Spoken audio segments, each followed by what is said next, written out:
2-2.5 वर्षापूर्वी मी स्वतः पानिपतवर उभा होतो आणि तिथं उभ्या असताना अनेक आठवणी माझ्या डोळ्यासमोर तरळल्या. अनेक इसम उभे राहिले, अनेक प्रसंग उभे राहिले. मला अनेक जणांनी प्रश्न विचारले. त्यातल्या काही प्रश्नांची उत्तरं माझ्याकडे होती, पण काही प्रश्नांची उत्तरं माझ्याकडे नव्हती. मी परत आल्याच्या नंतर त्या अनुत्तरित प्रश्नांची उत्तरं मिळतात की काय ह्याचा अभ्यास केला. का घडलं याची पार्श्वभूमी फार मोठी आहे. त्याच्यासाठी आपल्याला थोडंसं खोल जावं लागणार आहे. पण तिथं उभं असताना माझ्या डोळ्यासमोर 3 लढाया तरळल्या. पानिपत हे काही सामान्य गाव नाही आहे. त्याचं मूळ नाव आहे पांडुप्रस्थ.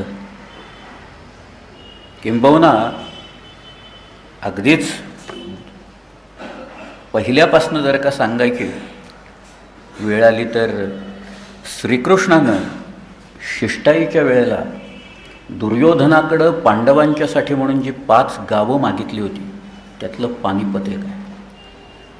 स्थळपत, बागपत, सोनेपत, इंद्रपत म्हणजे इंद्रप्रस्थ आणि पानिपत म्हणजे पांडुप्रस्थ ही ती 5 गावं आहेत. मी तिथं उभा असताना पहिली जी लढाई तिथं झाली ती बाबर आणि इब्राहिम खान लोधी यात लढाई होऊन इब्राहिम खानाचा त्यात पराभव झाला. दुसरी जी लढाई झाली ती अकबर आणि हेमचंद्र यातून हेमचंद्राचा पराभव झाला. आणि तिसरी लढाई अहमद शाह अब्दाली आणि सदाशिवराव भाऊ या दोघातून मराठ्यांचा सदाशिवराव भाऊचा तिथं मोठा पराभव झाला. या तिन्ही लढायांची स्मारकं आता पानिपतला केलेली आहेत. ही लढाई जिंकल्याच्यानंतर पानिपत या गावात भू अली कलंदर याचा जो दर्गा आहे त्या दर्ग्यात जाऊन अब्दालीनं जी काही प्रार्थना केली त्या दर्ग्यातही आम्ही जाऊन आलो. तिथं तो सगळा जो भाग या मराठ्यांच्याच ताब्यात होता. मराठ्यांचे रूलर्स तिथं होतं. 15 वर्ष तिथं आपली माणसं आहेत. तिथल्या जनतेच्या मुखात मराठी शब्द आहेत. एवढा तो इतिहास आहे, मोठा इतिहास आहे. त्याची व्याप्ती किती आहे जर का सांगायचं झालं तर एका इंग्रजाचं भाषण आहे की मराठी ताकदीची व्याप्ती किती होती याच्याबद्दल 1882 रॉयल जॉग्राफिकल सोसायटीमध्ये मुंबईचा जो गव्हर्नर होता 1877 ते 1880 सर रिचर्ड टेम्पल यानं मराठा कंट्री या विषयावर एक भाषण केलं. त्याच्या पुढच्याच वर्षी त्यांनी रॉयल हिस्टॉरिकल सोसायटीमध्ये हिस्ट्री ऑफ मराठा याच्यावर भाषण केलं. ही भाषणं प्रसिद्ध आहेत. ही भाषणं त्याचा ओरिएंटल एक्सपिरियन्स या नावाचं जे पुस्तकं आहे त्याच्यात छापलेली आहेत. ती भाषणं वाचल्याच्या नंतर आपल्याला मराठी पराक्रमाची कल्पना हळूहळू यायला लागते की एखादा इंग्रज माणूस जर का मराठी पराक्रमाचं कौतुक करत असेल तर तो पराक्रम निश्चितपणे सामान्य पराक्रम नाही हे आपल्या लक्षात येईल. त्यांनी सुरुवातीला सह्याद्रीचं वर्णन केलेलं आहे. त्यांनी सह्याद्रीत राहणाऱ्या मराठ्यांचं वर्णन केलेलं आहे की लोक इथं सह्याद्रीत राहिल्यामुळे अत्यंत काटक आहेत, त्यांना सेल्फ रिस्पेक्ट आहे आणि पेट्रिऑटिक स्पिरिट आहे असं तो म्हणतोय. तो म्हणतोय की time came for them to rise and with the time came the man असं म्हणून त्यांनी शिवाजी महाराजांचं कौतुक केलेलं आहे मोठं. पुढं तो असं म्हणतो की शिवाजी महाराजांच्या वारसदारांनी नंतर पाठीमागं वळून पाहिलंच नाही. यांची घोडी कावेरी नदीचं पाणी प्यायली which is not far from Ceylon. यांची घोडी सिंधू नदीचं पाणी प्यायली which is not far from Afghanistan. आणि तो पुढं म्हणाला Calcutta is known as the city of the ditch. Calcutta एक खंदकाचं शहर आहे. But against whom was that ditch constructed?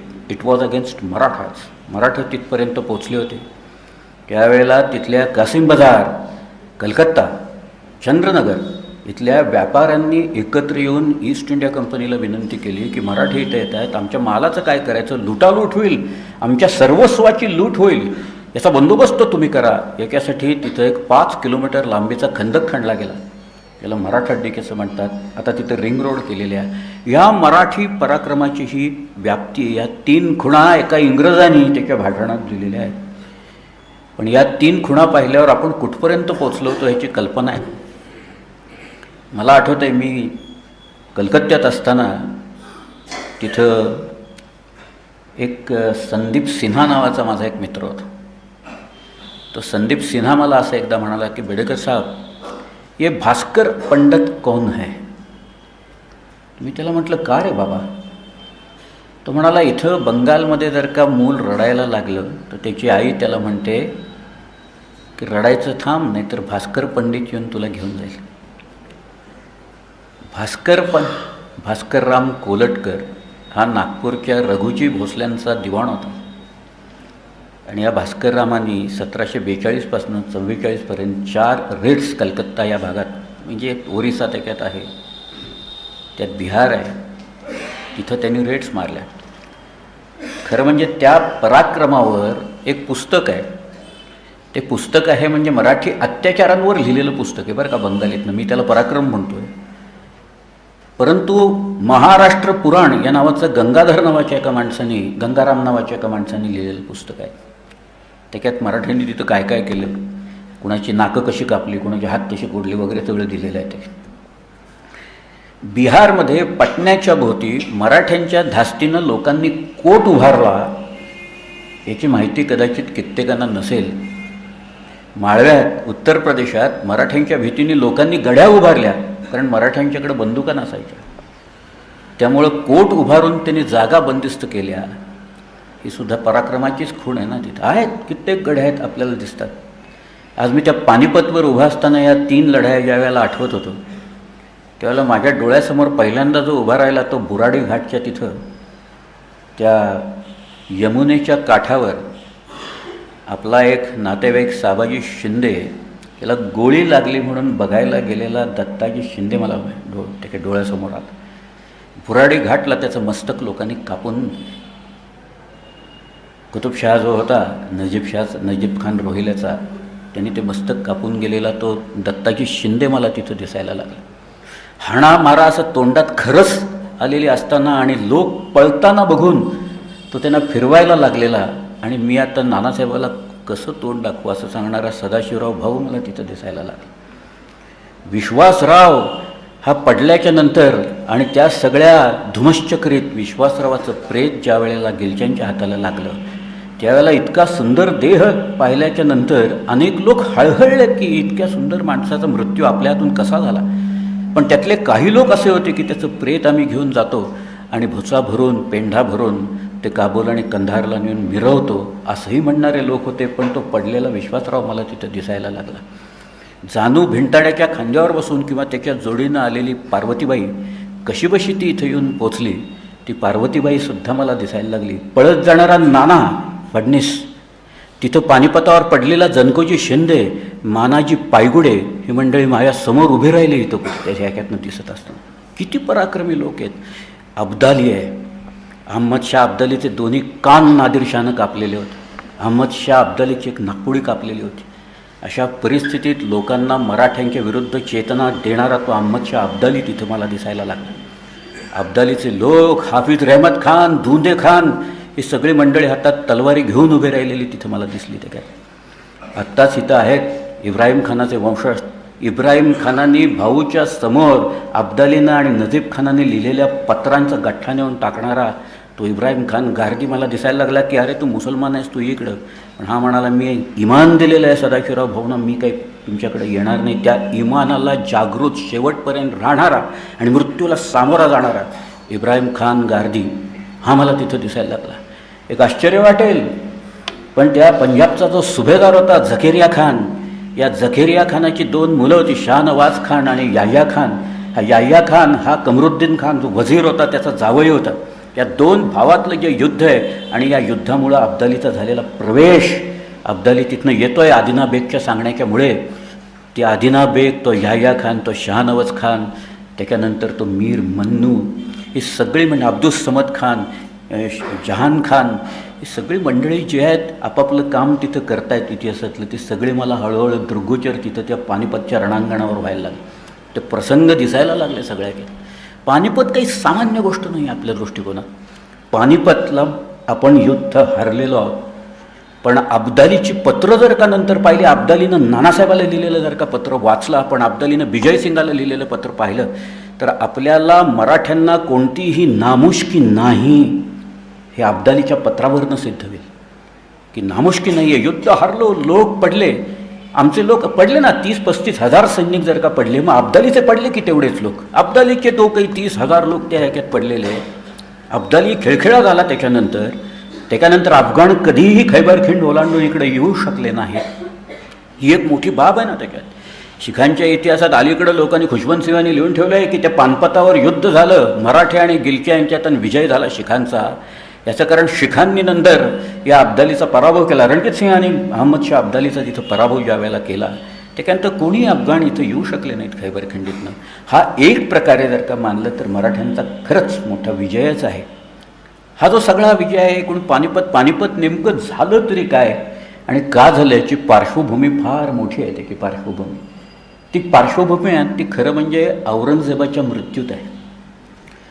20 February 1707 या दिवशी अहमदनगरच्या जवळ भिंगार इथं औरंगजेबाचा मृत्यू झाला. औरंगजेबानं ही मराठ्यांच्या विरुद्ध खरं म्हणजे त्याच्या मुलाचा पाठलाग करत तो आलेला होता, पण त्याला कल्पना होती की ही साधीसुधी स्वारी नाही आहे, हे पुढं लॉंग ड्रॉन बॅटल आहे, हे मराठ्यांच्या विरुद्ध हे होणार आहे, हे त्या आदिलशाहीच्या विरुद्ध आहे, कुतुबशाहीच्या विरुद्ध सुद्धा आहे. त्यामुळे 5 लाख लोक घेऊन उतरलेला औरंगजेब सगळ्या जणांना त्याचा खजिना घेऊन सगळा उतरलेला होता. ही एकूण 37 वर्षाची लांब लढाई मराठे खेळले. 1670 शिवाजीराजांनी यावेळेला पहिल्यांदा 4 फेब्रुवारी 1670 हा कोंडाणा घेतला, सिंहगड घेतला. तानाजी ज्या दिवशी पडला त्या दिवसापासून सुरू झालेली लढाई ही 20 फेब्रुवारी 1707 37 वर्षाच्या नंतर संपली. त्यातली शेवटची 25 वर्ष औरंगजेब इथं आहे. औरंगजेब काही सामान्य माणूस नाही आहे. केवळ दोन पत्रांच्या जोरावर औरंगजेबाने युद्ध जिंकलेली आहेत. त्याच्यात असा औरंगजेब इथे आहे. औरंगजेबाने त्या 25 वर्षात काय केलं? औरंगजेबाने त्यांनी 86 साली आदिलशाही संपवली. 200 वर्ष चाललेली शाही संपली. 87 त्यांनी कुतुबशाही घेतली. 89 त्यांनी 1 फेब्रुवारीला संभाजीराजांना पकडलं. 15 फेब्रुवारीला त्यांची धिंड काढली. 11 मार्चला त्यांनी संभाजीराजांचा अत्यंत क्रौर्याने वध केला. संभाजीराजांचा वध केल्यानंतर 3 नोव्हेंबरला त्यांनी राजधानी रायगड घेतलं. त्यांनी शिवाजी महाराजांचं तख्त सिंहासन बहुध औरंगजेबानेच नेलं. म्हणजे इथं राजा नाही, इथं राजधानी नाही, इथं तख्त सिंहासन नाही. अशा अवस्थेत महाराष्ट्र 18 वर्ष पुढची औरंगजेबाशी लढत राहिला. कोणत्या बळावर लढत राहिला? लोक उभे राहिले त्यावेळेला. राजारामांच्या प्रोत्साहनामुळे रामचंद्रपंत अमात्य, संताजी घोरपडे, धनाजी जाधव, शंकराजी नारायण सचिव हे सगळे लोक उभे राहिले. हुकूमत पन्हा असा किताब त्यांनी रामचंद्रपंतांना दिला आणि या लोकांनी औरंगजेबाने घेतलेले किल्ले परत घ्यायला सुरुवात केली. ते किल्ले घ्यायला स्वतः औरंगजेब बाहेर पडल्यानंतर त्यावेळेला औरंगजेबाचं वय 83 वर्षाचं. औरंगजेबाचा मृत्यू 89 त्यातले पूर्ण झाले त्यावेळेला औरंगजेब वारला. त्यानं दक्षिणेची स्वारी केली ही ज्यावेळेला त्याचं वय त्यावेळेला 63 वर्षाचं होतं. हे जे सगळे आकडे ते पाहिल्याच्यानंतर ही माणसं कशी होती, यांच्या विरुद्ध लोक कसे झुंजत होते आणि तो कसा मराठ्यांच्या विरुद्ध झुंजत होता, हे सुद्धा आपल्याला हे अभ्यासाच्या गोष्टी आहेत सगळ्या. पण औरंगजेब इथं असतानाच मराठे नर्मदा ओलांडून पुढे गेलेले होते. ही तर सगळ्यात महत्त्वाची गोष्ट आहे की औरंगजेब ज्या वेळेला महाराष्ट्रात आहे तोपर्यंत मराठ्यांना नर्मदा ओलांडून कृष्णा सावंत, नेमाजी शिंदे ही सगळी मंडळी माळव्यात जो काही धुमाकूळ घालत होती, तर तो धुमाकूळ आपल्याला माहिती आहे ना. त्यामुळं मराठ्यांचं लक्ष त्यावेळेला माळव्यावर जरी होतं ते काही दिल्ली आणि आग्र्याकडं त्यावेळेला नव्हतं. पण मराठ्यांचे सेन्सर्स इतके चांगले होते की औरंगजेबाच्या मृत्यूच्यामुळं मराठ्यांचं लक्ष एकदम दिल्लीच्याच कडे लागायला लागलं. मराठे का दिल्लीत पोचले, मराठी ताकद तिथपर्यंत का गेली, राजपूतांच्याकडे ती ताकद का नव्हती, जाटांच्याकडे का नव्हती ना, मराठ्यांच्याचकडे ती ताकद कशी काय आली? याचं कारण औरंगजेबाशी मराठे जे प्रदीर्घ युद्ध खेळले ते युद्ध आपल्याला करता येतं. आणि काही का विना अगदी पूर्ण औरंगजेबाचा बिमोड जरी झाला नाही तरी औरंगजेबाला गलित गात्र करता येतं. औरंगजेबाचा खजिना रिता झालेला होता त्यावेळेला. औरंगजेबाचा खजिना संपुष्टात आलेला होता. औरंगजेबाचे महसूल मिळवण्याचे मार्ग हे तुटलेले होते. हे दिल्ली आणि आग्र्याला जाऊन हे परत एस्टॅब्लिश करणे महत्त्वाचं होतं. औरंगजेबाच्या मृत्यूनं औरंगजेबाच्या मुलात सिव्हिल वॉर सुरू झाली. औरंगजेबाला एकूण 5 मुलगे होते. मोहम्मद सुलतान, मोहम्मद मोअज्जम, मोहम्मद आझम, मोहम्मद अकबर आणि मोहम्मद कामबख्श असे ते 5 मुलं. त्यातला मोहम्मद सुलतानला औरंगजेबानेच मारलेलं होतं. अकबराचा पाठलाग करत तो स्वतः दक्षिणेत आलेला होता. पुढं अकबर गोव्याला गेला आणि तिथनं इराणात गेला आणि तिथंच मेला तो. शेवटी 3 मुलगे राहिलेले होते औरंगजेबाचे, मोहम्मद मोअज्जम, मोहम्मद आझम आणि मोहम्मद कामबख्श. त्यातले मोहम्मद आझम आणि मोहम्मद मोअज्जम या दोघात झज्वाला लढाई झाली आणि त्याच्यात मोहम्मद आझम मारला गेला. आणि हा मोहम्मद मोअज्जम हा बहादूर शाह आणि शाह आलम अशी किताब घेऊन तो दिल्लीच्या तख्तावर आला. पुढं कामबख्शाचाही त्यानं पराभव केला आणि कामबख्शही मारला गेला आणि हा शाह आलम तिथं दिल्लीच्या तख्तावर बसला. दिल्लीत तोपर्यंत एक वेगळं वातावरण निर्माण झालेलं होतं. दिल्लीत किंगमेकर्स खूप असतात, पहिल्यापासूनच आहेत, आत्ताही आहेत सगळे तिथं. त्यामुळं दिल्लीचं जे राजकारण होतं, या राजकारणात मराठ्यांचा थोडासा हात व्हायला सुरू झालेला होता. त्या दिल्लीत 2 भाऊ हे किंगमेकर म्हणून प्रसिद्ध आले तिथं. एकाचं नाव होतं हुसेन अली, सय्यद हुसेन अली, आणि दुसऱ्याचं नाव होतं सय्यद अब्दुल्ला. दोघं भाऊ होते. या दिल्लीत बादशाह हा जो आहे शाह आलम, या शाह आलमचा मृत्यू हा 1712 झाला. पुन्हा दिल्ली तशीच झालेली होती. दिल्ली इतकी खिळखिळी झाली होती की कारण मराठ्यांची माणसं कैदेत होती.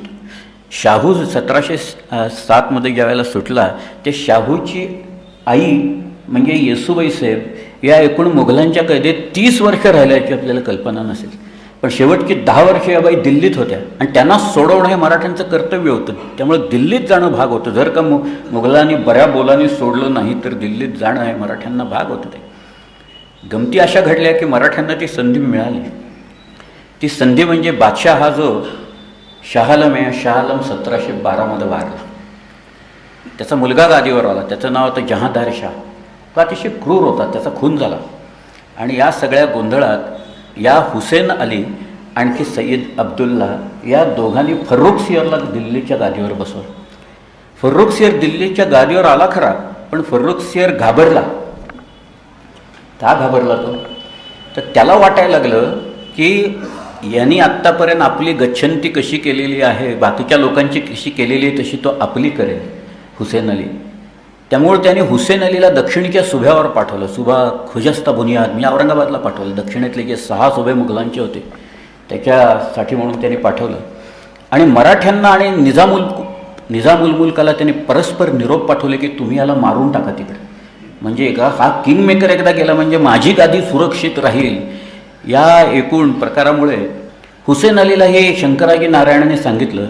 त्यावर तो म्हणाला आता त्यांना जी काय फरमानं पाहिजे त्याचे ड्राफ्ट तुम्ही सगळे तयार करा, मी ते बादशाकडे पाठवतो आणि त्याच्याकडनं फरमानं इकडं मागवून घेतो. या शंकराजीरावांनी आणि बाळाजी विश्वनाथांनी मिळून ते ड्राफ्ट तयार केले. खरं म्हणजे 3 सनदा त्यांना पाहिजे होते दिल्लीहून.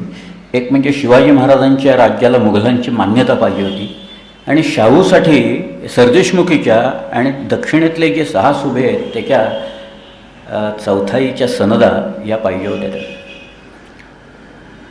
त्यावेळेला या सनदेंचे जे ड्राफ्ट आहेत ते हुसेन अलीच्या हातात आले.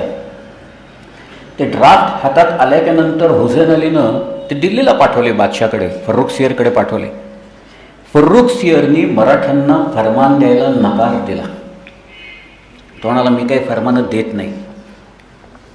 गंमत आता अशी होती की आतल्या बाजूनी बादशाह मराठ्यांची मदत घेऊन तो हुसेन अलीला संपवायच्या मागं होता त्याच्यात.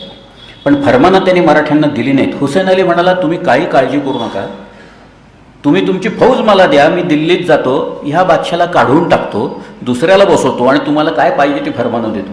कारण ते माझं काम आहे, मला ते जमतं सगळं, आत्ता तेच करत आलो मी. तर मराठी म्हणाले आम्ही दिली फौज, पण आमची माणसं दिल्लीत कैदेत आहेत. अनेक जण त्यावेळेला रायगडला कैद झालेले होते.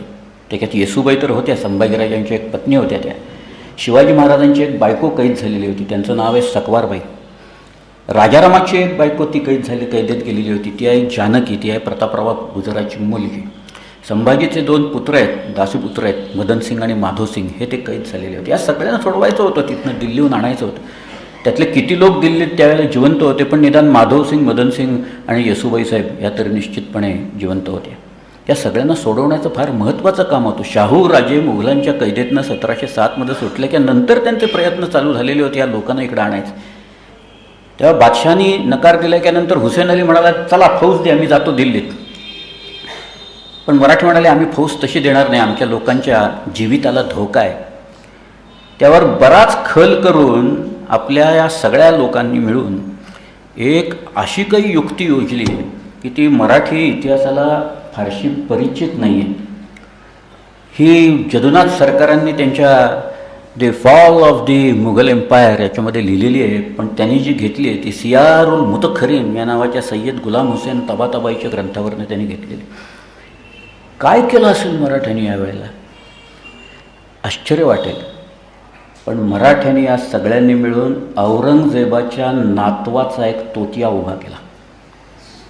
मला आश्चर्य वाटतंय वाचत असताना की मराठ्यांनी एक तोतिया इथनं दिल्लीत नेला आणि 1760च्या नंतर तोतियांची रांग दिल्लीहून इकडे आली. त्याच्यातनं इथं एकेका माणसाचे किती तोतिये यावेत यालाही सीमा नव्हत्या. त्याच्यात सदाशिवराव भाऊ तिथे इतकी तोती आले. इथं बुधवार चौकात नाना फडणीस तोतियांना समोरासमोर बसवून ते तोतिये एकमेकाच्या लेखात काय बोलतायत ते ऐकत बसलेला होता. तिथे जनकोजी शिंद्याचं तोतिया आणि सदाशिवराव भाऊचा तोतिया एकमेकात काय बोलतायत हे नाना ऐकत. त्यातला माहिती होतं सगळे तोतियेच आहेत लेखाचे, पण काय म्हणतात ते तरी बघू. परंतु हा जो तोतिया होता औरंगजेबाचा एक नातू इथं वारला. त्या नातवाचं नाव होतं मोईनुद्दीन हुसेन असं त्याचं नाव. हा जो नातू हा खरी इथं मेलेला होता. मराठ्यांच्या ताब्यात बिब्यात वगैरे काही नव्हता. परंतु मराठ्यांनी एक बातमी सोडली की तो औरंगजेबाचा नातू आमच्या ताब्यात आहे आणि आम्ही त्याला आता दिल्लीलाच घेऊन येणार. म्हणजे आता औरंगजेबाचा नातू हा कोण आहे, तो माणूस आपल्या ताब्यात यायला पाहिजे, आपला तो नातेवाईक आहे. त्यामुळे बादशाह होता त्याला कळे ना आता करायचं तरी काय ना. हा आला कुठनं एकदम नातू, आत्तापर्यंत नव्हता, एकदम मराठ्यांनी कुठनं काढला. मराठी म्हणाले आमच्याच ताब्यात होता, फक्त आम्ही सांगितलेलं नव्हतं तुम्हाला. साताऱ्याला एक हत्ती सजवण्यात आला मोठा, चांगला देखणा छान असा हत्ती, सगळ्या लक्षणांनी उत्कृष्ट शुभलक्षणी असा एक हत्ती निवडला लोकांनी. हत्तीची फार चांगली लक्षणं पाहिजेत बरं का. हत्तीला नखं असतात पायानं, 18 नखं असतात. तो 20 नखांचा असला तर हत्ती फार चांगला मानला गेला. अशी ती सगळ्या एकूण पाहून हत्ती निवडला. त्याच्यावर एक सोन्याची अंबारी कसण्यात आली आणि त्याच्यात कुणाला तरी सोम या औरंगजेबाच्या नातवाचं देऊन बसायला तिथं सांगितलं. तो कोण होता माहीत नाही. तो ज्यांनी काम केलं त्यांनी ते मात्र अप्रतिम वठवलं. त्याचं सोंग जे काय वठवायचं होतं औरंगजेबाच्या नातवाचं. अहो इथं नाटकात 3-3 तास फक्त लोक बेरिंग धरून असतात. हा माणूस 3 महिने बेरिंग धरून बसला होता तिथं हत्तीवर. तिथं रोज येऊन लोक त्याला कुर्निश करत होते सकाळपासून संध्याकाळपर्यंत. त्या बादशाचे हेर हिंडायला लागलेले होते सगळीकडं की बाबा हा खरंच बाबा आहे, कोण आहे तर बघाय चौकशी करून या. त्या हेराने सांगितलं दिवसभर सकाळी उठल्यापासून संध्याकाळपर्यंत लोक त्याला कुर्निश करतायत आणि चांगला गोरा गोमटा दिसतोय, असेल मुघलांच्या पैकीच दिसतोय कोणीतरी. बादशाला काय करायचं ते कळेना. पण त्यांनी हुसेन अलीला सांगितलं की तुम्ही त्या एकट्यालाच फक्त पाठवून द्या दिल्लीत. बघा तो काय म्हणतोय. हुसेन अली म्हणाला नाही एकटा कसं येईल, तुम्ही मराठ्यांना फरमानं द्यायला नकार दिलेले आहे, ते आता फौजेसकट येणार, सगळेच आता दिल्लीत येणार. दिल्ली घाबरली, बादशाह घाबरला आणि हे सगळं लटांवर हे दिल्लीत पोचलं. तो हत्ती, त्याच्यावरचा तोच या औरंगजेबाचा नातू, त्याच्याबरोबर बाळाजी विश्वनाथ, बाजीराव पेशवा, हे सगळं. बाजीराव त्याला पेशवा नव्हता पण बाजीरावही दिल्लीत गेला. एक दिल्लीच्या किल्ल्याचा एक दरवाजा बाजीरावाने स्वतःच्या ताब्यात त्यावेळेला घेऊन ठेवलेला होता. ती सगळी एकूण मिरवणूक दिल्लीत फिरली, अख्खी दिल्ली पाया पडली त्याच्या. आणि दुसराच दिवस उजाडला आणि हा हुसेन अली दरबारात गेला. आणि हुसेन अली गेला त्यावेळेला बादशाची त्याची जी भेट ठरली ती एकूण 3 तास भेट झाली. बादशाह घाबरलेला होता सगळ्यात. हा हुसेन अली गेल्याच्यानंतर त्या बादशाने त्याला म्हणजे हुसेन अली वाकला कदमबोसीसाठी म्हणून. त्यावेळेला बादशानं खांद्याला धरून त्याला उठवलं, त्याला आलिंगन दिलं, आपल्या त्या झग्याचं चुंबन घ्यायची त्याला परवानगी दिली, तिथं आणून बसवलं आणि घाबरला होता तो. आणि मग त्यांची बोलणी सुरू झाली त्या दिल्लीत. हुसेन अली म्हणाला सगळे मराठ्यांचे लोक सोडून द्या, कुठे आहेत मला एकदा बघू दे माझ्या डोळ्याने. त्यावर दाढी वाढलेला एकूण असा म्हातारा झालेला असा तो त्या संभाजीराजांचा जो पुत्र होता मदनसिंग म्हणून, त्याला आणून उभं केलं. आणि तो बादशाह म्हणाला द्या आता, तर तुम्ही म्हणताय ना औरंगजेबाचा नातू. बादशाह घाबरला त्याचं कारण हा औरंगजेबाचा नातू तोतिया म्हणून येत होता. दिल्लीचा बादशाह फर्रुख सिंह हा पणतू होता औरंगजेबाचा, त्यामुळे त्याच्याकडे द्यावं लागतंय की काय असं तो सगळा म्हणून घाबरून नव्हता मनात.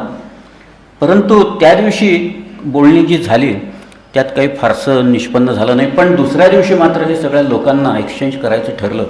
आणि हा निघून आला, हुसेन अली निघून आला.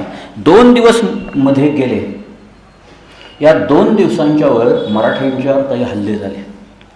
मराठ्यांचे अनेक लोक दिल्लीत मारले गेले. मराठे खूप चिडलेले होते. ते म्हणाले आपण आता जाऊया, हल्लेच करूया, जोरात करूया. मला सांगायला एक आनंद होतो, इथं खंडेराव दाभाड्यांचे वंशज इथं दादाराजे बसलेले आहेत. खंडेराव होते दिल्लीत त्यावेळेला. दाभाडे मंडळी दिल्लीत गेलेली होती. मी अनेकांची नावं सांगेन त्यावेळेला, आपल्याकडचे कोण कोण गेलेले होते त्यांचे वंशज इथं बसलेले दिसत आहेत मला आत्ता. पण ही जी सगळे मंडळी होती त्याच्यातले बरेच लोक मारले गेले. मराठे चिडलेले होते. मराठ्यांचे काही उद्गार त्याच्यात दिलेत, कागदात दिलेत. मराठी बापरे म्हणत होते, नको नको म्हणत होते, असं लिहिले बरं का त्याच्यात त्यांनी. हल्ले ज्या वेळेला झाले त्यावेळेला मराठ्यांच्या तोंडातून आलेले काही उद्गार मुद्दाम होऊन ते तिथं दिलेले.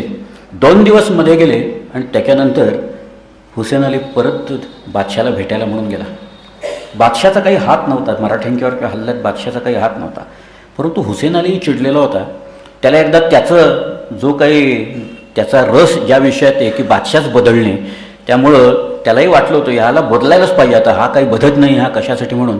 त्यामुळं हुसेन अली दरबारात गेल्यावर त्याची आणि बादशाची बाचाबाची झाली आणि त्यानं बादशाला खाली खेचला, त्याचे डोळे काढले आणि त्याला अदबखान्यात म्हणजे तुरुंगात घातलं.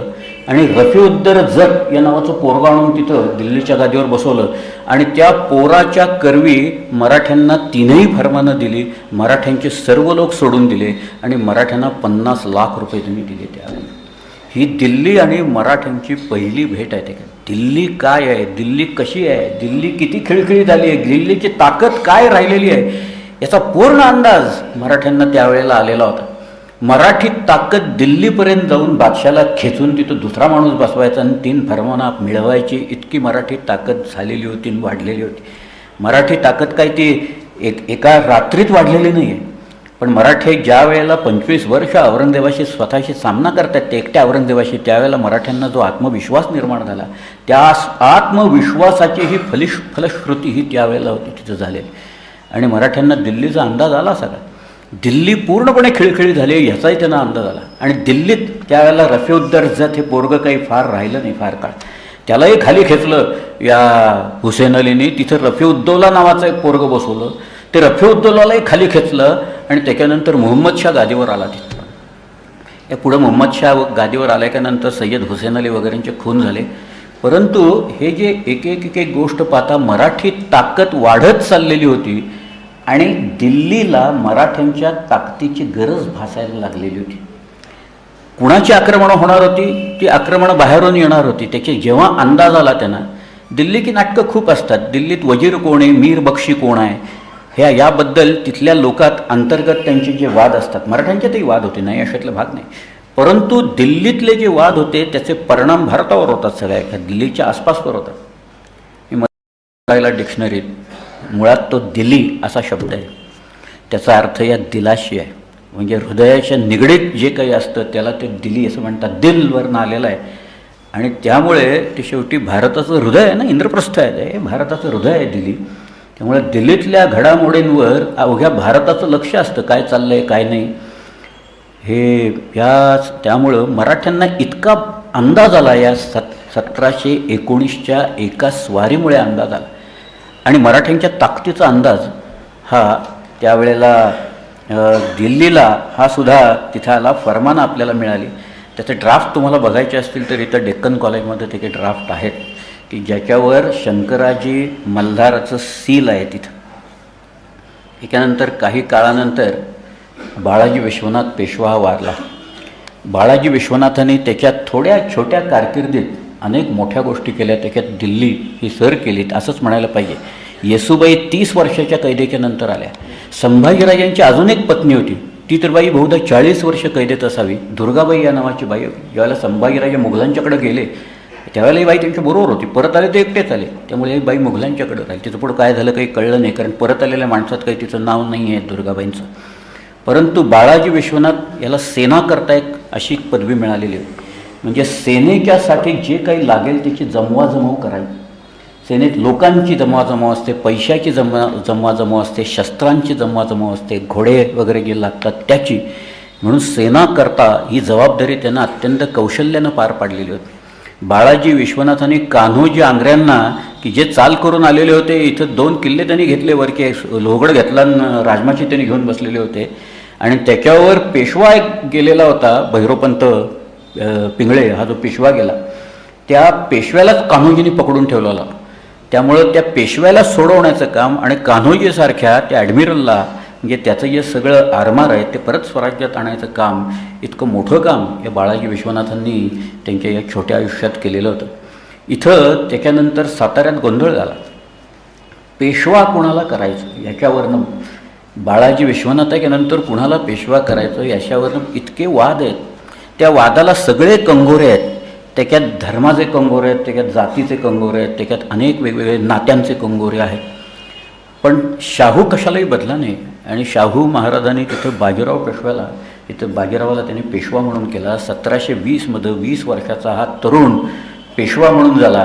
आणि पुढची जी कारकीर्द जी बाजीरावाची आहे ती इतकी वादळी कारकीर्द आहे. त्याच्यात बाजीराव दिल्लीत जाऊनही आला. बाजीरावाची आधी भेट झालेली होती बादशाहाची, आणि 1737ची बाजीरावाची दिल्लीची स्वारी आहे ती अत्यंत विलक्षण अशी स्वारी आहे. त्यातल्या 2 घटना मला मुद्दामून सांगायच्या आहेत, की मराठी ताकद किती वाढलेली होती ह्याच्याबद्दलच्या त्या 2 घटना आहेत.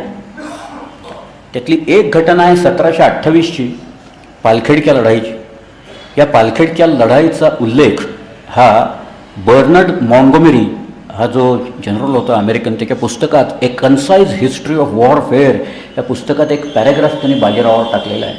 म्हणतो, the way Bajirao outgeneral Nizam ul Mulk at the battle of Palkhed in 1728 इज a masterpiece of strategic mobility असं त्यांनी म्हटलेलं आहे. या बाजीरावाचं विलक्षण कौतुक केलेलं आहे. बाजीरावाबद्दल तर काय पाहिजे तेवढी अजून 2-3 व्याख्यान केवळ बाजीरावावर देता येतील. परंतु पुढची जी गोष्ट आहे 1729ची, की मुहम्मद खान बंगशाचा या मुघल सुभेदाराचा पराभव हा बाजीरावांनी त्या जयपूरच्या किल्ल्यात त्यांनी केला. पराभव म्हणजे तो शरणच आला. बाजीरावाच्या सर्व अटी त्यांनी मान्य केल्या आणि छत्रसाल बुंदेल्याने बाजीरावाला तिथं बोलावून नेलेलं होतं. आणि त्या विजयाच्याबद्दल छत्रसालांनी बाजीरावाला त्याचा 1/3 हिस्सा राज्याचा दिला. पन्ना म्हणून घेतलेल्या खाणी होत्या, त्या खाणी हिऱ्यांच्या खाणीतला काही भाग दिला आणि त्यानं मस्तानी ही बाजीरावाला तिथं आणून उभी करून दिली. मस्तानी हे मराठी इतिहासातलं एक मोठं कोड आहे. मस्तानीचं नाव देखील मस्तानी म्हणून लोक लिहित नाहीत, मकार विषयक वगैरे असं सगळं लिहित असतात या सगळ्यात. परंतु तो जो विजय आहे बाजीरावाचा, त्या विजयामुळे बाजीरावाचं नाव हिंदुस्थानात फार प्रसिद्ध झालं. आणि त्या बाजीरावाला सगळेच लोक घाबरून राहायला लागले. प्रत्येकाला वाटायला लागलं बाजीरावाशी आपली मैत्री व्हावी. अनेकांनी वकील पाठवले. त्या जयपूरचा वकील होता, त्याचं नाव होतं दीपसिंह. हा दीपसिंह इथं शाहूला आणि बाजीरावाला भेटून गेलेला होता. मनसाराम म्हणून एक तिथनं वकील आला होता. तो मनसाराम शाहूराजांच्यावर एवढा फिदा झाला की तो साताऱ्यातच राहिला. ही सगळी म्हणजे दीपसिंहाला नंतर निजाम उल मुल्क भेटला आणि त्या निजाम उल मुल्काने बाजीरावाबद्दल विचारलेलं असताना तर त्या दीपसिंहाने सांगितलं की तुम्ही बाजीरावाला लढाई करून पराभव करण्याचं मनात देखील आणू नका. बाजीराव एका क्षणात तुम्हाला तुमच्या पाहिजे तेवढ्या मोठी, तुमच्यापेक्षा मोठी फौज एकायला जमा करू शकेल. पण गंमत म्हणजे राजस्थानमधल्या लोकांना असं वाटायला लागलं की आपण बाजीरावाला बोलवून बाजीरावाचा सत्कार करायला पाहिजे. राजस्थानमधल्या त्या चित्तोडच्या राण्याला वाटायला लागलं, उदयपूरच्या राण्याला वाटायला लागलं की आपण बाजीरावाचा सन्मान केला पाहिजे, बाजीराव आपल्या बाजूनं असला पाहिजे. त्यामुळं त्यांनी बाजीरावाला बोलावलं. त्याच्या आधीची एक घटनाही मी सांगतो. हे मराठी ताकद टप्प्याटप्प्याने कशी वाढत राहिली आणि त्यामुळंच दिल्लीची ताकद कशी क्षीण होत गेली आणि दिल्लीला शेवटी मराठ्यांची एकूण तह करून त्यांना आपलं संरक्षक कसं करून घ्यावं लागलं आणि संरक्षक दिल्लीचे झाल्यामुळे मराठे पानिपतवर कसे गेले ह्या त्या आठवणी आहेत. त्यातल्या ताकदीचा हा एक टप्पा आहे बाजीरावाचा, की बाजीरावाची आई राधाबाई या म्हणाल्या मला काशी यात्रा करायची. तर बाजीराव म्हणाले जा, काही हरकत नाही, करून या यात्रा तुम्ही तिथं. यांच्याबरोबर सैन्य नव्हतं, काही नव्हतं. यांच्याबरोबर काही कारकून मंडळी होती, काही बाजारबुणगी मंडळी होती, काही त्यांच्या दासी वगैरे होत्या. आणि ह्या नर्मदेच्या तिथं आल्या. तिथं आल्याच्यानंतर नर्मदा ओलांडायची की नाही का काय करावं हा प्रश्न त्यांच्या मनात उभा राहिला की तिथं पलीकडे सगळं मुघलांचं साम्राज्य आहे, लढाई इथं चालू आहेत. एवढा गोंधळ चालू असताना बाजीरावानं मला का जायला तिथं सांगितलं, हा एक संभ्रम त्या बाईंच्या मनात निर्माण झाला की कसं जायचं आता पुढं, तिथं काय वाढून ठेवले समोर, पलीकडं नर्मदा ओलांडली तर काय वाढून ठेवले आपल्यासमोर, हा संभ्रम निर्माण झालेला असताना बघा काय झालं.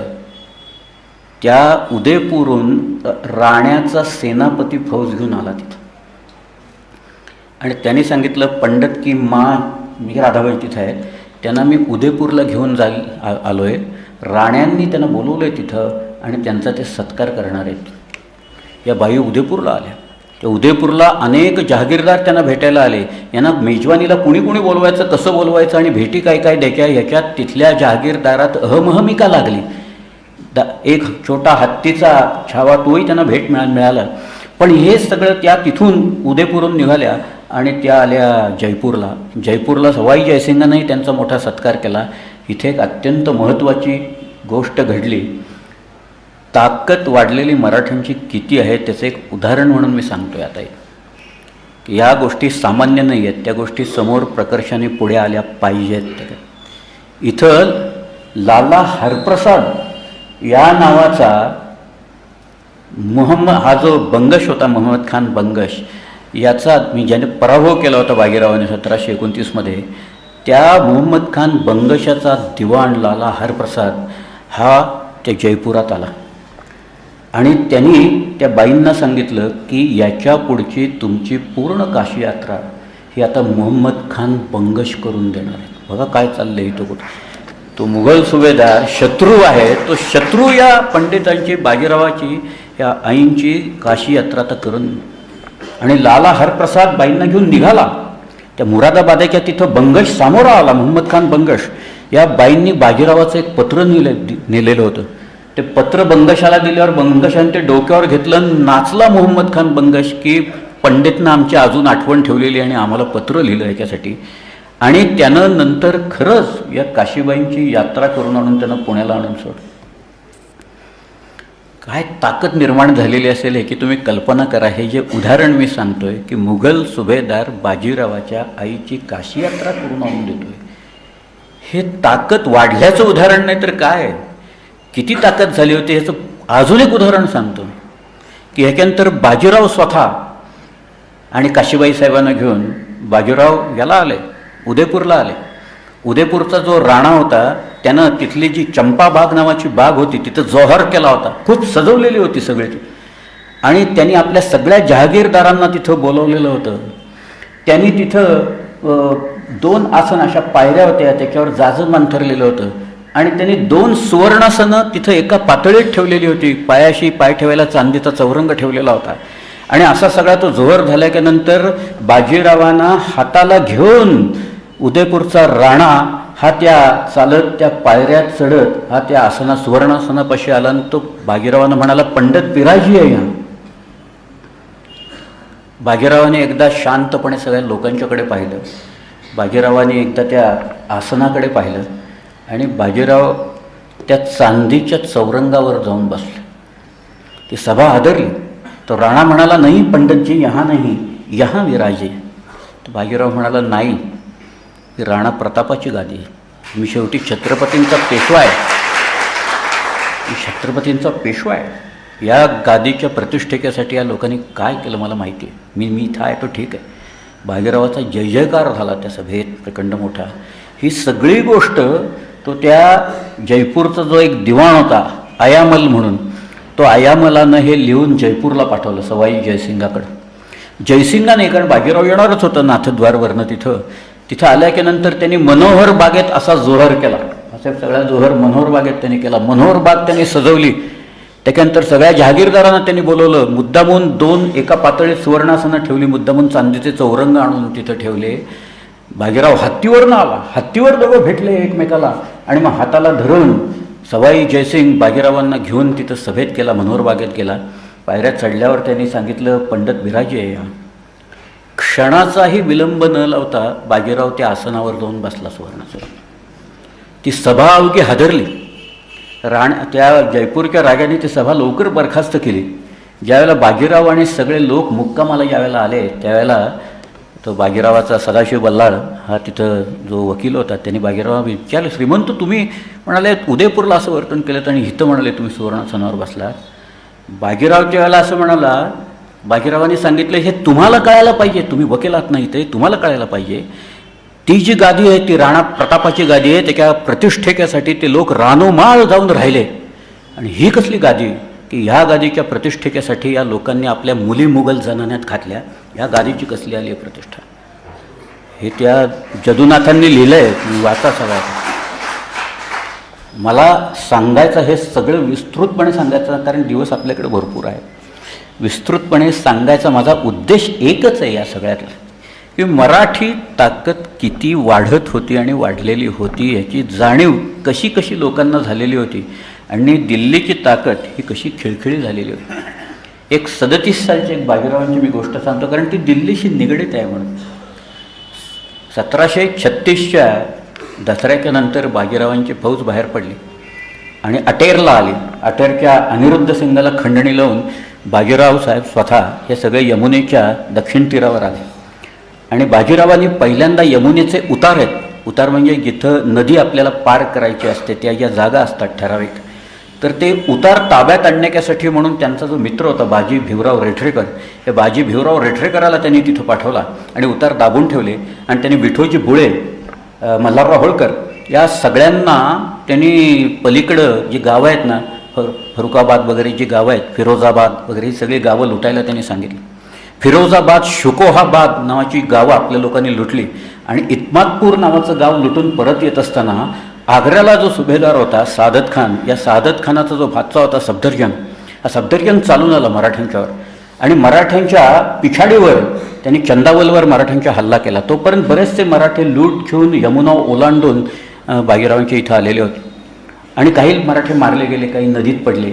पण त्या सफदरजंगाने सादत खानाला काही गोष्टी जाऊन सांगितल्यावर सादत खानाने दिल्लीच्या बादशाला मुहम्मद शाहला त्यांनी पत्र पाठवलं आणि त्या पत्रात त्यांनी असं लिहिलं होतं की आम्ही बाजीरावाचा पराभव करून त्याला चमेली पार घातला, म्हणजे चंबळच्याही पलीकडं घातलेलं आहे त्याला बाजीरावाला आम्ही, आणि तुम्ही आम्हाला माळवा आणि गुजरात हे 2 सुभेदार का तुम्ही दिलेत तर आम्ही बाजीरावाचा कायम बंदोबस्त करून टाकू.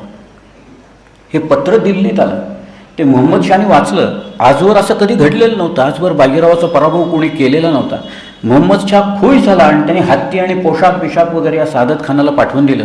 तो हत्ती आला आग्र्यात, तो हत्ती झुलला की इकडं सादत खान झुलायला लागला. एवढी मोठी देणगी बादशाने पाठवली, बादशाची मर्जी आता आपल्यावर बसली. त्याला कल्पना होती की बाजीराव पलीकडेच आहे, बाजीराव काही फार लांब नाही आहे, तरी सादत खानानं हा गोंधळ केलेला होता. एवढी मोठी देणगी बादशाने पाठवली, बादशाची मर्जी आता आपल्यावर बसली. त्याला कल्पना होती की बाजीराव पलीकडेच आहे, बाजीराव काही फार लांब नाही आहे, तरी सादत खानानं हा गोंधळ केलेला होता. त्याचा जो वकील होता बाजीरावांचा, त्यांनाही दिल्ली तिथनं हलवण्यात आलं. त्या वकिलानं येऊन बाजीरावांना सांगितलं की असं एक पत्र या सादत खानाने दिल्लीत लिहिलंय बादशाला की तुम्हाला चमेली पार घातलंय वगैरे म्हणून. त्याला इकडं हत्तीन पोशाख बादशाने दिला आहे. बाजीरावांचं एक पत्रच मिळाले. मी त्या पत्रातला काही अंश सांगतो, काही भाग मी तुम्हाला सांगतो. बाजीरावांच्या पत्रात असं लिहिलेलं आहे की मुघल तो आपणास माहिती आहे, करावे थोडे लिहावे फार. काही करेल नुसतंच आपलं लिहित बसायचं, आम्ही येऊ केलं आणि तेव्हा केलं. तर आम्हास चमेली पार घातले असे कित्येक गप लिहून सादत खानाने बादशास पाठवले. खोटं खोटंच लिहिले म्हणायचं. ते म्हणाले बादशास जे सत्य वाटले ते मिथ्या केले पाहिजे, त्याला जे खरं वाटलं ना ते कसं खोटं आहे हे दाखवून दिलं पाहिजे. याचे उपाय 2 बघा काय म्हणता येतं तो बाजीराव साहेब त्या पत्रात. म्हणजे पहिला उपाय आग्र्यावर चालून जाऊन सादत खान बुडवावा. बघा काय चाललं मनात, यांच्या इच्छा काय सगळ्या एक एक कल्पना. आग्र्यावर चालून जाऊन सादत खान बुडवावा किंवा दिल्लीस जाऊन दिल्लीचे पूर जाळावे. म्हणजे मी दिल्लीतच आलोय, कुठे चमेली पार वगैरे काही गेलेलो नाही, मी दिल्लीतच आहे इथं, हे त्या बादशाला जाऊन त्याला दाखवून द्यावं की माझं अस्तित्वच दिल्लीत आहे, मी इथं आहे, काही चमेली पार नाही, कुणी माझा पराभव केलेला नाही, काही झालेलं नाही. आणि मग याचा दुसरा उपाय योग्य वाटून, बघा काय म्हणतात बघा, त्याचा दुसरा उपाय योग्य वाटून भरतपूर दिग जवळून दिल्ली गाठून त्याने असं लिहिले 3 मजलांचा मुक्काम मी एका मजल्यात केला त्याच्यातनं. म्हणजे तो काही भाग होता, ज्यावेळेला 3 दिवस लागले असतील त्यांनी तो एका दिवसात पार केला. बाजीरावांनी 28 मैल एवढ्या कमी रुंदीतनं 55,000 घोडेस्वार दिल्लीमध्ये आणले आणि दिल्लीत कुशबंदी शहर म्हणून आहे, म्हणजे आत्ता जे कालिकेचं देऊळ आहे ना, कालकाजी आहे, त्या कालकाजीच्या तिथं मराठी स्वारांचा मुक्काम झाला. तिथे एक जत्रा भरली होती रामनवमीची. बाजीरावांचेच शब्द आहेत असे की रामनवमीच्या जत्रेत झांबडाझांबड केली असं लिहिलं. ते झांबडाझांबड केली म्हणजे काही लोकांना तडाखे दिले, काही लोकांना मारलं, तिथलं काही सामान बिमान उद्ध्वस्त करून टाकलं. म्हणजे हे लोक जाऊन दिल्लीत बादशाला सांगतील की इथं बाजीराव इथं आला म्हणून. आणि तसंच झालं. हे लोक गेले बादशाकडं आणि त्यांनी बादशाला जाऊन सांगितलं की बाजीराव इथं येऊन बसला आणि झांबडाझांबड करतोय तिथं, आमच्या त्या सगळ्या आम्हाला बसून देत नाही आहे तिथं. बादशाह म्हणाला की असं शक्य कसं आहे, बाजीराव तर चमेलीच्या पार आहे, तो इथं कुठं आला एकदम दिल्लीत. ते म्हणाले नाही, बाजीराव साहेब स्वतः आलेले आहेत इथं दिल्लीत, ते इथं येऊन बसलेले आहेत, तुम्ही बघा आणि काहीतरी करा. आता ते दरबारात हॉक्स असतात आणि डव्ज असतात. त्यातले हॉक्स म्हणाले हा बाजीरावच नाही, कोणतरी भलताच सरदार आलेला असेल, पण हा बाजीराव काही येणं नाही, तो चमेली पार आहे. डव्ज म्हणाले बादशाला नाही नाही, तुम्ही शरण तर काहीतरी करा, तह करा, इथं बाजीराव येऊन बसलाय आणि गोंधळ करतोय. ना बादशाने 5,000 लोक लढायला म्हणून पाठवले बाजीराव, ह्या 55,000 घेऊन बसलायत. आणि त्यांनी पुढं असं लिहिलंय की पुढं अर्ध्या पाऊण तासात दिल्लीत हात तुटलेल्या, पाय तुटलेल्या, रक्तबंबाळ झालेल्या अशा लोकांची संख्या वाढायला लागली बरं का. या सगळ्यांना बाजीरावाने भरपूर तडाखा दिला. बादशाचा एक कोका होता, त्याचं नाव आहे हसन खान. हा हसन खान कोका होता ना, त्या लढाईत मारला गेला. बरेच लोक गेले त्याच्यात हा बादशाचा दूध भाऊ होता, मोहम्मद खानाचा दूध भाऊ होता. आणि बादशाची कोकीसुद्धा होती बरं का त्यावेळेला, अर्थात ती तिथं दिल्लीच्या किल्ल्यात होती. पण बाजीरावानं लिहिलंय की हे सगळं झाल्यानंतर बाजीरावाचा स्वतःचा मुक्काम आला, तो झीलवर आला. झील म्हणजे आत्ताचं ताल कटोरा जो भाग आहे ना दिल्लीचा, तिथं बाजीराव सेना घेऊन आला. तिथं जेव्हा कळलं झीलवर बादशाला कळलं झीलवर बाजीराव आला, त्यावेळेला बादशाह विलक्षण घाबरला आणि त्यानं यमुना ओलांडून पलीकडे जायची तयारी केली. यावेळेला सादत खान वगैरे लोकांना कळलं की आपण इथं पार्ट्या करत बसलेलो आहे आग्र्यात, तोपर्यंत बाजीराव दिल्लीत जाऊन बसलेला आहे तिथं. त्यामुळं तो खान, दौरान, ते मोहम्मद खान बंग अशी सगळी मंडळी दिल्लीकडे यायला निघाली.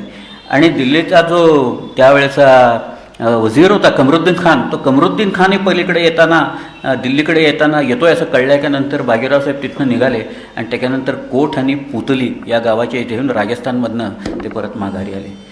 दिल्लीत आपलं अस्तित्व जाणून द्यायचं. खरं म्हणजे बाजीराव त्याच्या पत्रात शब्द आहेत, दिल्ली तो महास्थळ, अमर्यादा झाल्याने राजकारणाचा दोर तुटतो, असं त्यांनी लिहिले.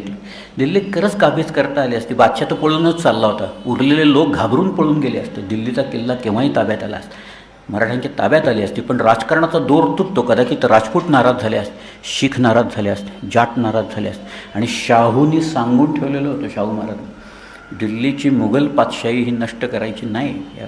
आणि ह्या एवढ्यासाठी म्हणून पेशवा तिथं पोचलेला असताना, दिल्लीत अस्तित्व दाखवून दिलेलं असताना बाजीराव हा तिथनं परत बाजीराव साहेबांचं अर्थात अजून एक गोष्ट मध्ये घडली. त्याच्यानंतर दक्षिणेतर गोष्टी घडतच होत्या.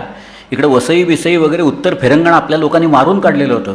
मराठी लोकांनी उत्तर फिरंगणातला पोर्तुगीज अंमल 1739 मध्ये पार उडवून टाकला सगळ्यात. सगळे लोक पळाले, गोव्यात पळाले, सगळं अष्टागर मुक्त झालं पार. त्याच्यावरचा गोवा जवळजवळ वसई आणि त्याच्यावरचा प्रदेश हा मराठ्यांची ताकद किती आणि कशी वाढत होती त्याची सगळी उदाहरणं मी मुद्दा म्हणून सांगतोय. ते बादशाला म्हणजे दिल्लीला शेवटी मराठ्यांचा आधार घ्यावा लागला. 1752ची ती गोष्ट आहे, मी तिथं येणारच आहे. मुळात 1752चा तह मराठ्यांच्यात आणि दिल्लीत झालेला हा तह पानिपत जे काही झालं, युद्ध जे झालं, अफगाणिस्तान युद्ध झालं, त्याचं एक महत्त्वाचं कारण ते आहे. 1742पासनं रघुजी भोसल्यांच्या मागाशी मी सांगितलं, हा जो भास्करराम कोलटकर होता, या भास्कररामाच्या 3 स्वाऱ्या, तिकडे 3-4 स्वाऱ्या झाल्या. त्या 4 स्वाऱ्यानंतर भास्कररामाचा खून झाला. 20-22 लोक मारले गेले. त्या अलावर्दी खानाने हल्लेयोग केले. त्या हल्ल्यात रघुजी भोसले मात्र मागं थांबले होते. त्यांनी ओळखलेलं होतं की हे यांच्यावर विश्वास ठेवू नये. पण त्यांच्यावर विश्वास ठेवून भास्करराम कोलटकर आणि सगळी मंडळी भेटायला म्हणून गेली. खंडणी देतो असं सांगितलं त्यांनी, पण खंडणी काही दिली नाही. त्यांनी मारेकरी घातले नाही. एकूण 22 लोकांचे खून झाले. या स्वारीच्या वेळी एक घटना घडलेली आहे. कालच आम्ही चर्चा करत होतो. काल माझ्याबरोबर आम्ही एका प्रकाशनाला गेलेलो होतो. काल प्रके खाणेकर होते, देगलूरकर सर होते. देगलूरकर सरांनी काल ती घटना सांगितली. ते म्हणाले की मराठे हे तिथं ओरिसामध्ये असताना त्यावेळेला काही लोक गेलेले तिथं असताना त्यांना काही मूर्ती दिसल्या. मोंड होतं, त्याच्यावर वाळू पडली होती, माती पडली होती सगळे. आणि मग भास्करराम वगैरे सगळ्या लोकांनी सांगितलं जाऊन खोदा तिथे, काय साफ करा, सगळं काय दिसतंय ते बघूया म्हणून. आपल्या 200 लोकांनी जाऊन ते सगळी साफसफाई केल्याच्या नंतर काय मिळालं असेल, आत्ताचं जे कोणार्कचं सूर्याचं जे मंदिर आहे ना, ते मंदिर मराठ्यांनी शोधून काढलेलं आहे. त्याच्यानं मराठ्यांनी एक पराक्रम कुठे आणि कसे आहेत याची माहिती आपल्याला नाही. पण हा सुद्धा एक मराठी पराक्रमाचाच भाग आहे. मराठी तेव्हापासून उत्खनन करत होते बघा, त्याच्यातनं असं दिसतंय मला. परंतु 1740-42 बंगालपर्यंत आपले लोक पोचले, ओरिसापर्यंत पोचले, पटण्यापर्यंत पोचले, पटण्याला भिंती घालायला लागल्या. पराक्रम कुठं आणि कसा वाढत गेला ह्याच्या या सगळ्या गोष्टी आहेत. त्याच्यानंतर मला 1-2 गोष्टी फक्त सांगायच्या आहेत, त्याही महत्त्वाच्या आहेत आणि ती 1752पर्यंत येऊन मी थांबतो त्याच्यात. एक म्हणजे 1750 एक करुण गोष्ट घडली आहे. ते खरं सांगायला नको, पण मराठीत ताकद कशी वाढलेली होती हे सुद्धा सांगणं, कारण ती लोकांना माहिती नाही म्हणून गोष्ट. जयपूर आहे ना, त्या जयपूरचा सवाई जयसिंग वारला त्यावेळेस आणि त्याचे जे 2 पुत्र होते, एकाचं नाव होतं ईश्वरी सिंग आणि दुसऱ्याचं नाव होतं माधव सिंग. खरं म्हणजे त्या सगळ्या भागात म्हणजे राजपूत लोकात सगळ्यांचा एक अलिखित तह असा होता की जर का मेवाडची राजकन्या आपल्याकडे आली असेल आणि तिला जर का मूल झालं असेल आणि ते वयाने जर का लहान असेल तरीही त्याला गादीवर युवराज म्हणून नंतर आणायचा, असा एक अलिखित नियम हा सगळ्यांचा होता. गंमत म्हणजे माधव सिंग हा ते मेवाडच्या राजकन्याचा मुलगा होता, पण ईश्वरी सिंग हा बळजबरीनं तिथं राज्य घेऊन बसला आणि संघर्ष सुरू झाले या सगळ्या. माधव सिंगाला शिंद्यांचा पाठिंबा होता, माधव सिंगाला यांचा पाठिंबा होता, मल्हारराव होळकरांचा होता आणि ईश्वरी सिंगाला शिंद्यांचा पाठिंबा होता तिथं. पण ईश्वरी सिंग तिथं आल्याच्या नंतर मल्हाररावांनी खंडणी आपल्याला होती, जयपूरकडनं यायची होती आणि मल्हारराव होळकरांनी नानासाहेब पेशव्यांच्या बरोबरीने त्यांना सांगून त्यांनी परवानगी घेतली आणि मल्हारराव होळकर हे जयपूरकडे निघाले. मल्हारराव येत असल्याच्या बातम्या जयपूरला आल्या. जयपूरचा ईश्वरी सिंग घाबरून बसलेला होता त्यावेळी. त्यांनी जे अनेक उद्योग केले तिथं ते सांगण्यासारखेच आहेत सगळे, काही न सांगण्यासारखे सुद्धा उद्योग आहेत त्यांचे. परंतु ज्या वेळेला मल्हारराव जयपूरच्या जवळ आले तसं कळल्याच्यानंतर काय झालं असेल तिथं, ईश्वरी सिंगांनी काळा नाग आणि सोमलखार मागवलं आणि उद्या मराठ्या आत येणार जयपूरमध्ये हे कळल्याच्यानंतर त्यांनी रात्री नाग डसवून घेऊन आत्महत्या केली. वर विषही घेतलं, त्याच्या काही बायकांना रखेल्यांना विष दिलं. त्यांची प्रेतं 18 तास कुजत पडलेली होती तिथं, बातमी कोणी फोडलेली नव्हती. दुसऱ्या दिवशी ज्यावेळेला मल्हारराव तिथं आले आणि मल्हाररावांना कळलं असं झालं आहे, त्यावेळेला त्यांचे जे सगळे अंत्यविधी आहेत हे मल्हारराव होळकरांनी करून दिले. त्या की 21 बायका चितेवर चढल्या त्या ईश्वरी सिंगाच्या तिथं. ही करुण घटना आहे त्या सगळ्याच्यातली. परंतु मल्हाररावांनी सुद्धा त्यांच्या मृत्यूच्या नंतर तिथं अंत्यविधी वगैरे सगळे या जयपूरच्या राजाचे आपल्या लोकांनी हे तिथं केलेलं आहे. ही गोष्ट आहे साधारण 1750च्या सालची आणि 1748 खरं म्हणजे 1747 नादिरशाह 39 दिल्लीत आला. नादिरशाहनं दिल्ली झोडली. त्यावेळेला नादिरशाहनं दिल्लीत प्रचंड कत्तल केली. तो ज्या ठिकाणी उभं राहून त्यांनी दिल्लीत कत्तलेचा हुकूम दिला ते सगळ्या इमारती अजून आहेत तिथं.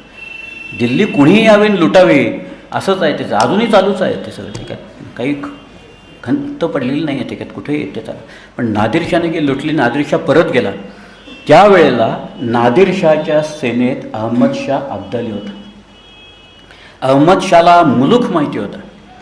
अहमदशाहला सिंधू नदी ओलांडल्याच्यानंतर चिनाब, झेलम, चिनाब, रावी, सतलुज आणि सिंधू अर्थात आहेच, या सगळ्या नद्या कशा आहेत, त्यातला मुलूक कसा आहे, दिल्ली कशी आहे, दिल्लीत संपत्ती कुठं आणि किती आहे, कुणाच्या ताब्यात सगळं आणि कुठं संपत्ती, याचा सगळा अंदाज अहमदशाहला आलेला होता.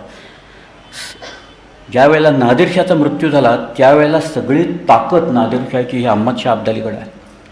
अहमदशाहनी त्या अब्दाल सगळ्या टोळ्या एकत्र केल्या आणि त्याने स्वतःला काबूलला राज्याभिषेक करून घेतला आणि तो पातशाह झाला. त्यावेळेला तो पातशाह झाल्याच्या नंतर त्याची नजर इकडं होतीच की त्याची नजर दिल्लीवर होती. कधी जायचं, कोण बोलवत आहे, काय करतं आहे, असं त्याचं सगळं चाललेलं असताना त्यावेळेला एक गोष्ट म्हणजे की मगाशी याचा उल्लेख केला की पंजाबात तिथं झकेरिया खान होता आणि झकेरिया खानाला 2 मुलं होती. एकाचं नाव होतं याह्या खान आणि दुसऱ्याचं नाव होतं शाहनवाज खान. हा झकेरिया खान वारला आणि शाहनवाज खानाने सुभा ताब्यात घेतला. हा याह्या खान जो आहे, हा याह्या खान हा दिल्लीचा जो वजीर आहे कमरुद्दीन, त्या कमरुद्दीनचा जावई आहे. त्यामुळे त्यांनी कमरुद्दीनला जाऊन सांगितलं, ह्याने असा गोंधळ घातलेला आहे, याचा बंदोबस्त, माझ्या भावाचा बंदोबस्त केला पाहिजे शहानवाजचा, आणि ती मला सुभेदारी पाहिजे ती. मग मीर मन्नू आणखी हा वजीर या दोघांनी ठरवलं की या शहानवाज खानला उतरायचा आणि आपला जो जावई आहे त्याला आणून तिथे या खानाला बसवायचा. मराठ्यांच्या काळात एकूण भारताच्या दृष्टिकोनातनं एक अत्यंत करुण घटना आहे ती खरं म्हणजे, की आदिना बेग हा मुघल सुभेदार होता. त्याने शहानवाजला सांगितलं की दिल्लीहून हे जे सैन्य आहे ते कमरुद्दीन खानाचं, त्याचा बंदोबस्त जर का करायचा असेल तर अहमद शाह अब्दालीची मदत घ्या. आदिना बेगनं सांगितलं, अहमद शाह अब्दाली वाटच बघत बसला होता, कोण मला बोलवते आणि मी तिकडे जातोय त्याच्यात. आणि अब्दाली शहानवाज खानाला मदत करायला म्हणून निघाला. अब्दालीच्या बरोबर त्याची मोठी सेना होती, पण दिल्लीची सेना ही मोठी होती, संख्येनं मोठी होती. दिल्लीकडे त्यावेळेला मराठे त्यांच्या मदतीला गेलेले नव्हते. परंतु मीर मन्नू, कमरुद्दीन खान हे सगळे, यह्या खान ही सगळी मंडळी अब्दालीच्या, तोपर्यंत अब्दाली सिंधू ओलांडून पुढे आला होता. अब्दालीने झेलम ओलांडलेली होती, चिनाब ओलांडलेली होती, रावी ओलांडलेली होती, सतलूज ओलांडलेली होती. आणि सरहिंदच्या इथं आपल्या लोकांनी त्याला अडवला, म्हणजे दिल्लीच्या लोकांनी त्याला अडवला. अब्दालीच्यात आणि दिल्लीत या सगळ्या लोकात एक मोठं युद्ध झालं तिथं, आणि अब्दालीचा पराभव झाला. अब्दालीला निघून जावं लागलं त्या सगळ्यात. आदिना बेग त्याच्याबरोबर होता, बंदोबस्त करत आपले लोक काही ठेवत अब्दाली तिथून निघून गेला, तो परत काबूलला गेला. पण इथं मात्र हे गोंधळ दिल्लीत असे चाललेले होते, वजिराचे गोंधळ होते, नात्यांतले त्यांचे गोंधळ होते, हे इथले शहानवाज खान आणि यह्या खानाचे सगळे गोंधळ होते. अशा वेळेला दिल्लीला मराठ्यांची आठवणी यायला लागली सगळ्यांना. अजून एक घटना आहे त्याच्यासाठी. अफगाण रोहिले तिथं होते, रोहिलखंड आहे, हे सहारनपूर बेहरनपूर हा सगळा भाग आहे, घोसगड बिस्कड वगैरे सगळा, त्या तिथं रोहिले होते. आणि या रोहिल्यांनी दिल्लीवर हल्ला केला. त्यावेळेला मात्र दिल्लीला, ही गोष्ट मी सांगतोय 1751ची गोष्ट आहे, त्यावेळेला दिल्लीला मराठ्यांची मदत मागावी लागली आणि शिंदे होळकर हे तिथं गेले आणि आपल्या सैन्याने अफगाण रोहिल्यांचा पराभव करून त्यांना हाकलून दिलं. ते पार नंतर त्या कुमाव बिमावमध्येच बराच काळ जाऊन बसलेले होते तिथं. पण मराठीत ताकद आहे, मराठी लोक येत आहेत, दिल्ली वाचवायचा प्रयत्न करत आहेत, हे बादशाहाने पाहिल्याच्या नंतर 1752मध्ये मुघलांची आणि मराठ्यांची एक ट्रीटी झाली, एक तह झाला. हीच सगळ्यात त्या मोठी गोष्ट पानपत व्हायची आहे. अब्दालीचं आपलं काय वाकडं नाहीत, मराठी बसलेत महाराष्ट्रात, अब्दाली बसलाय अफगाणात तिथं जाऊन. परंतु हा जो तह आहे, हा तह एकूण भारताच्या दृष्टिकोनातनं आणि विशेषतः मराठ्यांच्या ताकदीच्या दृष्टिकोनातनं फार महत्त्वाचा आहे, की त्या तहान्वये मराठ्यांना दिल्लीचं संरक्षक म्हणून नेमलं गेलं. ही सगळ्यात महत्त्वाची बाब. मराठ्यांना 2 सुभे महसुलासाठी देण्यात आले. त्यातला एक सुभा आहे अजमेर आणि दुसरा सुभा आहे आग्रा. मुस्तकीरुल खिलाफत आग्रा हा दुसरा सुभा आहे. आणि जवळजवळ अवघ्या भारतात मुघलांचं जिथे जिथं मुघल इंडिया सगळा जो होता, त्या मुघल इंडियात चौथाईचे हक्क मराठ्यांना सगळे मिळाले. मराठ्यांचा संचार हा कुठं कुठं आणि कसा झाला त्याच्यासाठी हा एक मोठा टप्पा आहे इतिहासातला. 1752 हा एक प्रचंड मोठा टप्पा हा त्यातला आहे, की त्यावेळेला मराठ्यांना हे जे 2 सुभे मिळाले आणि वसुलीसाठी मराठे बाहेर पडले. वसुली कोणी सहजासहजी देत नाही हो, पैसे कोणी सहजासहजी मागितले तर देत नाही. तुम्हाला हात पेरगावे लागतात, नाकं कापावी लागतात, तरच लोक देतात. ते त्यांना करावे लागले, हे उद्योग सगळे करावे लागले. आज उत्तरेत तुम्ही गेलात, हरियाणात गेलात, बंगालात गेलात, तर अनेक लोक मराठे होते, ते लुटारू म्हणत असतात सगळ्यांना. परंतु आम्ही काही लूट उगाच केलेली नव्हती, आमच्याकडे हक्क होते. आम्हाला मुघल पातशाही वाचवायची, आम्हाला हिंदुस्थान वाचवायचं होतं. बाहेरची जे आक्रमक आहेत त्या आक्रमकांच्या विरुद्ध आपली सेना सज्ज करायची होती आणि त्याच्यासाठी पैसा आवश्यक होता सगळा तिथं. तो पैसा मिळवणं आवश्यक होतं.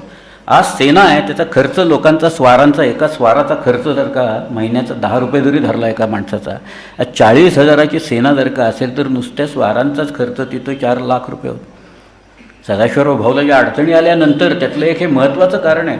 त्याच्यात पुन्हा घोडे असतात, हत्ती असतात, उंट असतात, बैल असतात, यांचाही खर्च असतो. सगळ्यात खर्च वाढत जातो. फौज जशी वाढत जाते त्याचा खर्चही सगळा वाढत. त्या खर्चाच्या पोटी मराठे हे सगळीकडं संचार करत होते. एक 53 सालची गोष्ट आहे. कुम्हेरे म्हणून गाव आहे, सूरजमल जाट होता. ते सूरजमल जाट तिथं होतं. जाटाने खंडणी द्यायचं कबूल केलं. तो म्हणाला मी 40 लाख रुपये खंडणी तुम्हाला देतो. मराठी 1 कोटी मागत होते. भलतेच आकडे येतो. मराठीने लावलेल्या खंडण्या जबरी खंडण्या होत्या, ते काही सामान्य खंडण्या नाहीत. 1 कोट. ठीक आहे. दिल्लीवर सुद्धा लावलेली होती त्यांनी बऱ्याच वेळा. दिल्लीत सुद्धा त्या वजीराला सांगून वजीर म्हणाले देतो बाबा, 80 लाख रुपयाची खंडणी मागत होते मराठा ते. तेवढं काही हाताला फारसं लागलं नाही. परंतु ह्या ज्यावेळेला कुम्हेरीला आपल्या लोकांनी वेढा घातला त्या किल्ल्याला, त्याच्यात स्वतः राघवदादा होते, त्याच्यात मल्हारराव होळकर होते, मल्हाररावांचे चिरंजीव होते, जयप्पा शिंदे होते तिथं. ही सगळी मंडळी कुम्हेरीला वेढा घालून बसली.